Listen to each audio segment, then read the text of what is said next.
নমস্কার বন্ধুরা, আমি সিথি। আমার রান্নাঘরে আপনাদের সবাইকে স্বাগতম। তো বন্ধুরা, আজ আমি দেখাবো কাতলা মাছের সর্ষে বাটা। আমরা তো সাধারণত ইলিশ মাছের সর্ষে বাটা খেয়েই থাকি, সেটা অনেক অনেক মজাদার হয়। কিন্তু আজ আমি করছি বড় সাইজের একটা কাতলা মাছের পিস দিয়ে সর্ষে বাটার রেসিপি। তো তার জন্য আমি নিয়ে নিয়েছি মাছ।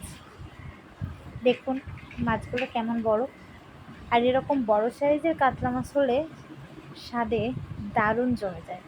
তাই আজ আমি এরকম সাইজের কাতলা মাছ দিয়ে সর্ষে বাটাটা আপনাদের রান্না করে দেখাবো। তার জন্য আমি নিয়েছি 6 পিস মতো কাতলা মাছ।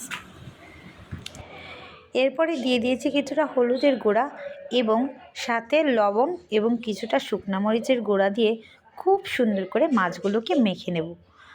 মাছের ভিতরে লবণ, হলুদ এবং শুকনো মরিচের গুঁড়া যতটা ভালোভাবে ম্যারিনেশন হবে ততটাই কিন্তু মাছের স্বাদ বেড়ে যাবে। তো এরপর আমি কিছুটা পরিমাণ সরিষার তেল নিয়ে আবারও একটু সুন্দর করে মেখে মাছগুলো ম্যারিনেট করতে রেখে দেবো কিছুক্ষণ। তো দেখুন বন্ধুরা, দেখতে থাকুন। আর যদি ভিডিওটি ভালো লাগে তাহলে অবশ্যই লাইক কমেন্ট করবেন, শেয়ার করবেন এবং চ্যানেলটিকে অবশ্যই সাবস্ক্রাইব করবেন। দেখুন আমি এদিকে কড়াইয়ে দিয়ে দিয়েছি সরিষার তেল। খুব বেশি যে তেল লাগবে রান্নাটায় তা কিন্তু নয়, যতটুকু দিয়েছি এতটুকুই হয়ে যাবে। অনেকে তেল বেশি পছন্দ করে, তবে তেল বেশি খাওয়াটা শরীরের জন্য ঠিক নয়। তাই যতটা কম তেলে রান্নাটা করা হবে ততটাই শরীরের জন্যও ভালো হবে, আর এভাবে খেতেও খারাপ লাগবে না, ভালোই লাগবে। তো এই তেলে আমি এবার মাছগুলো দিয়ে দিয়েছি। মাছ থেকেও তেল ছাড়ছে, যেহেতু মাছটা একটু বড় আর কি, এ কারণে মাছ থেকে অনেক বেশি পরিমাণেই তেল ছাড়ছে। তো দেখুন আমি খুব সুন্দর করে ধিমে আঁচে মাছ এপিট ওপিট ভেজে নেব। শুকনো মরিচ দেওয়ার কারণে কিছুটা রঙে পরিবর্তন দেখা যাচ্ছে। দেখুন একটু কালচে কালচে ভাব দেখা যাচ্ছে, কিন্তু শুকনো মরিচটা দিলে আসলে মাছের ভিতরে মরিচটা ঢুকে যায় আগে থেকে এবং স্বাদটা অনেক বেশি বেড়ে যায়। তো এ কারণে আমি শুকনো মরিচটা দিলাম, না হলে তো মাছ সাধারণত লবণ আর হলুদ দিয়েই মেখে ভাজা হয়। তো দেখুন বন্ধুরা, আমি মাছ কিন্তু খুব সুন্দর করে ভেজে নিচ্ছি এবং মাছ ভাজিটা করার পরে আমি ওই ভাজা মাছের ভিতরেই জল দিয়ে দিয়েছি কিছুটা পরিমাণ। দিয়ে দেওয়ার পরে এবার আমি এখানে লবণ, হলুদ অ্যাড করেছি, ব্যাস। আর কোনো মশলা কিন্তু আমি এখানে ব্যবহার করছি না। তো এই পানিটুকু দিয়ে আর লবণ হলুদ দিয়েছি, কিছুটা ঝাল, ব্যাস। এটা দিয়েই আমি ভালো করে জাল দিয়ে কষিয়ে নিচ্ছি মাছটা। আর এদিকে চলে এসেছি আমার শিলপাটায় আমি কালো সরিষা এবং 4টে কাঁচা লঙ্কা নিয়ে নিয়েছি। এর ভিতরে কিছুটা পরিমাণে লবণ দিলাম, দিয়ে আমি খুব সুন্দর করে মশলাটা বেটে নেব। দেখুন আমার মশলাটা বাটা হয়ে গেছে। এটাই আজকের রান্নার আসল উপকরণ, মানে সর্ষে বাটা দিয়েই তো রান্নাটা হবে।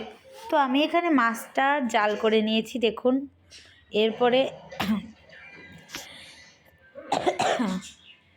সামান্য পরিমাণে সরিষার তেল আরেকটু দিলাম, কারণ সর্ষে বাটায় শেষের দিকে যদি সরিষার তেলটা দেওয়া হয় তাহলে সরিষার তেলের একটা ঝাঁজ থাকে।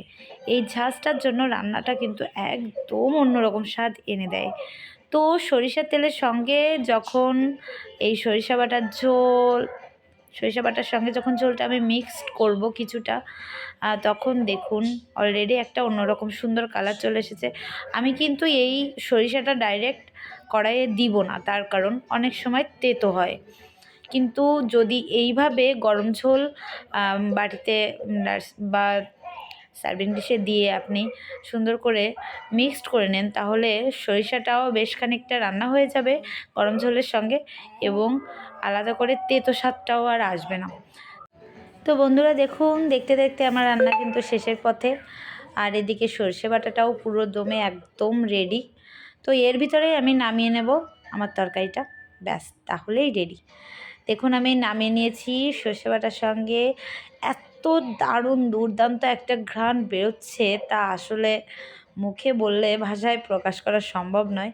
অনেক অনেক সুন্দর ফ্লেভার ছাড়ছে। যদি এভাবে একবার আপনারা রান্না করে খেয়ে দেখেন তাহলে অবশ্যই বুঝতে পারবেন। তো বন্ধুরা, এই ছিল আমার আজকের সর্ষে বাটার রেসিপি। এতক্ষণ আমার সঙ্গে থাকার জন্য আপনাদের অনেক অনেক ধন্যবাদ। আর আমার ভিডিও যদি ভালো লাগে তাহলে চ্যানেলটিকে প্লিজ সাবস্ক্রাইব করে দিবেন এবং সবাই সুস্থ থাকবেন, ভালো থাকবেন। আজকে আসি তাহলে, ধন্যবাদ সবাইকে।